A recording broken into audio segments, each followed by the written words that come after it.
Lebih lengkap terkait skenario haji di tengah perang yang terjadi di Timur Tengah, kita telah terhubung bersama Iksan Marsha, juru bicara Kementerian Haji dan Umroh. Selamat siang, Mas Iksan dengan Bella di studio.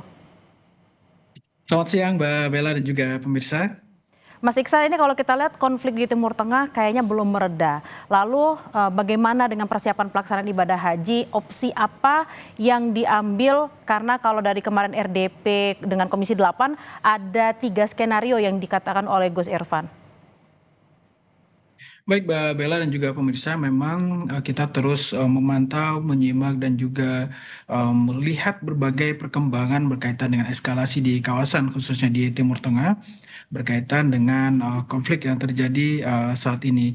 Tentu pemerintah dalam hal ini berkoordinasi dengan berbagai pihak, Kementerian Luar Negeri, dan juga perwakilan Indonesia di Arab Saudi, dan juga tentu bersama otoritas Arab Saudi, serta bersama Presiden Republik Indonesia Prabowo Subianto. Kita sudah melihat dan juga kemarin seperti yang disampaikan, ada poin-poin yang perlu menjadi penegasan kita dalam konteks penyelenggaraan haji di tengah eskalasi saat ini, yakni yang pertama dan paling utama yang perlu kita siapkan adalah berkaitan dengan keselamatan jamaah.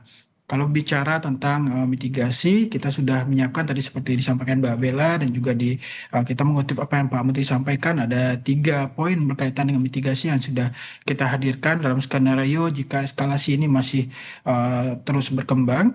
Tentu harapan kita eskalasi ini dapat segera reda dan juga proses dapat berjalan dengan baik. Namun perlu kami sampaikan skenario mitigasi berkaitan dengan eskalasi kita terus siapkan dan kita sambari, kita terus memantau situasi di kawasan. Karena perlu kami sampaikan juga bahwa hingga hari ini pemerintah terus fokus pada persiapan penyelenggaraan haji yang sudah mencapai sekitar 95%, Mbak Bella, bahkan pemvisaan jamaah sudah menyentuh angka 97%, artinya hampir 200 ribuan jamaah kita sudah memiliki visa untuk melaksanakan ibadah haji. Memang dan kemarin pada rapat kerja bersama DPR RI kita juga menyampaikan bahwa pemerintah sudah menyusun berbagai skenario mitigasi untuk menghadapi dinamika situasi di kawasan Timur Tengah, Mbak Bella.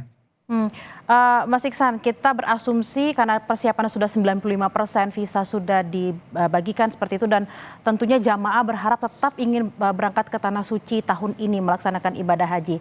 Lalu terkait dengan skenario berangkat ini, bagaimana memastikan keamanan jemaah karena rute yang diambil tadi dikatakan lebih memutar seperti itu. Apakah memang ada penambahan biaya kah? Mungkin ada asuransi khusus kah yang disiapkan? Betul, kita seperti yang disampaikan juga Pak Menteri tadi bersama DPR RI, ada sejumlah skenario mitigasi yang kita siapkan termasuk berkaitan dengan operasional pemberangkatan jamaah, dan termasuk di dalamnya mitigasi jalur penerbangan dengan menyiapkan kemungkinan pengalian rute penerbangan yang tentu menghindari wilayah-wilayah terdampak konflik seperti tadi ada Irak, Suriah, Iran ataupun lain sebagainya.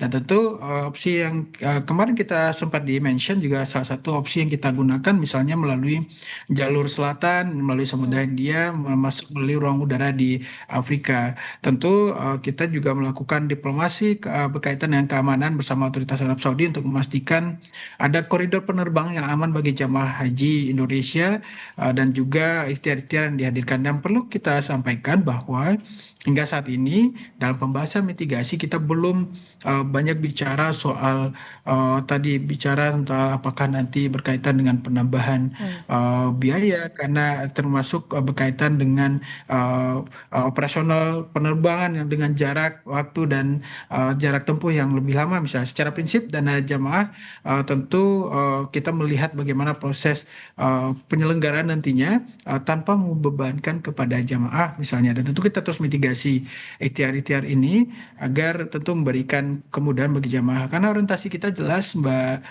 Bella bicara soal orientasi jamaah baik itu berkaitan dengan pelayanan maupun juga bicara soal pelindungan dan juga keselamatan jamaah kita. Berfokus pada bagaimana jamaah bisa aman, nyaman, tetap berangkat, juga sehat sampai ke Indonesia kembali. Nah, terkait dengan skenario yang kita berharapnya semua diberangkatkan. Jika memang ada pembatasan kuota, Mas Iksan, bagaimana urutan prioritasnya? Baik, itu ini kita akan mitigasi juga berkaitan dengan jika ada potensi-potensi pembatasan, misalnya harapan kita semua tetap bisa diberangkatkan dan kita memang punya pengalaman berkaitan dengan pembatasan-pembatasan yang dilakukan oleh otoritas seperti Mbak Bella, misal seperti pemberangkatan jamaah pasca COVID di 2022, kita melihat ada pembatasan jamaah yang hanya 50% dan dibatasi usia jamaah 65 tahun ke bawah, tidak boleh lebih dari sana. Cuman memang kita terus akan berkoordinasi melihat berbagai kemungkinan dan memang satu hal yang perlu kita cermati dan juga menjadi bagian dari optimisme kita untuk tetap memberangkatkan jamaah, memang kita juga beranjak dari apa yang Arab Saudi sampaikan dalam koordinasi-koordinasi kita bahwa situasi saat ini masih aman, kondusif dan juga terkendali, dan juga terus kita mendorong Saudi dalam konteks diplomatik untuk terus membangun komunikasi. Tentu kita berkaitan dengan keamanan dan juga kita bersama Kementerian Luar Negeri ya, karena memang berkaitan dengan haji dan umrah, domain Kemenhad berbicara tentang keselamatan jamaah. Harapan kita tentu bicara tentang eskalasi yang kian deskalasi, kian menurun dan kian kondusif sehingga tidak mengganggu proses penyelenggaraan haji yang persiapannya hampir 100% ini Mbak Bella. Mhm. Memang sangat sayang sekali kalau misalnya sudah 95% tapi ternyata terpaksa ditunda. Tapi kita harus membahas soal ada kemungkinan ditunda, Mas Iksan. Sistem penundaannya itu seperti apa? Apakah memang penundaan tahun ini kemudian akan otomatis berangkat tahun depan? Apakah sudah ada pembahasan soal hal ini?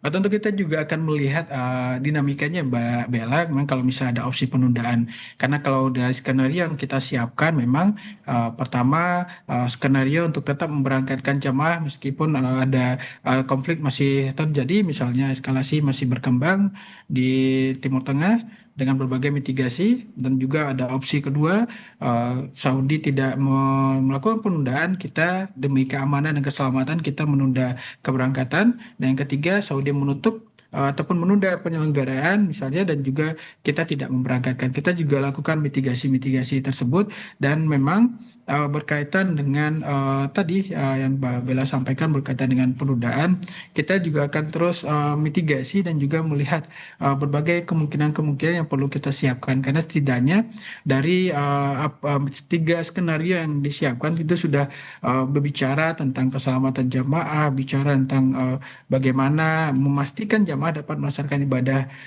haji nanti dengan optimal, dan juga tentu melihat berbagai kemungkinan-kemungkinan yang terjadi, Babel. Mas Iksan, kalau tadi kan 3 skenario yang disiapkan oleh pemerintah. Nah, jika misalnya nih, karena namanya juga kondisinya sedang tidak baik-baik saja, apakah memang ada pilihan yang diberikan kepada jamaah untuk berangkat atau menunda atau mungkin tidak mau berangkat di tahun ini karena misalnya takut konflik terjadi semakin meluas gitu? Apakah sudah ada pembahasan terkait misalnya pengembalian biaya atau mungkin digeser ke tahun depan berangkatnya, Mas Iksan? Memang untuk pilihan-pilihan memang belum kita sampaikan, karena memang ini juga berkaitan dengan pengaturan yang akan kita optimalkan ke depan, karena jamaah-jamaah sudah tergabung dalam pengelompokan kloter-kloter. Jadi kalau misalnya ada pilihan-pilihan seperti ini, tentu kita akan mengulang kembali berbagai hal tentunya berkaitan dengan susunan-susunan keberangkatan jamaah. Kita akan tentu akan menghadirkan kebijakan yang pasti, Mbak Bella, untuk menghadirkan kepastian bagi jamaah kita. Tentu tidak dalam konteks, misalnya dalam konteks ibadah umroh misalnya, kita menyampaikan imbauan, artinya masih ada pilihan untuk jamaah tetap melaksanakan ibadah umroh ataupun menunda keberangkatan. Namun untuk haji kita akan menghadirkan kebijakan yang pasti, karena ini di bawah langsung pemantauan dan juga pelayanan serta perlindungan dari negara. Tentu kita harus memastikan kebijakan kita berlaku untuk semua jamaah, Mbak Bella, termasuk misalnya, nauzubillah, kita juga terus optimis untuk penyelenggaraan haji dapat berlangsung dengan baik. Tentu jika nanti dengan kemungkinan yang tadi Saudi misalnya menutup dan juga kita juga menutup tidak memberangkatkan, artinya kita mitigasi untuk keberangkatan di tahun depan, tentu dengan jamaah yang tak berangkat di tahun ini. Tentu lagi-lagi kita bicara tentang persiapan-persiapan atau istitoahnya jamaah.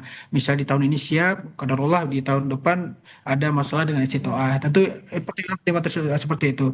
Yang jelas tentu pemerintah ingin berhadirkan kebijakan untuk seluruh jamaah kita, Mbak Bella. Baik, kita berharap memang konfliknya bisa mereda, penyelenggaraan ibadah haji yang udah hampir sedikit lagi 100% siap bisa diselenggarakan di tahun ini. Terima kasih atas perbincangannya di siang hari ini, Iksan Marsha, juru bicara Kementerian Haji dan Umroh. Selamat beraktivitas kembali, Mas.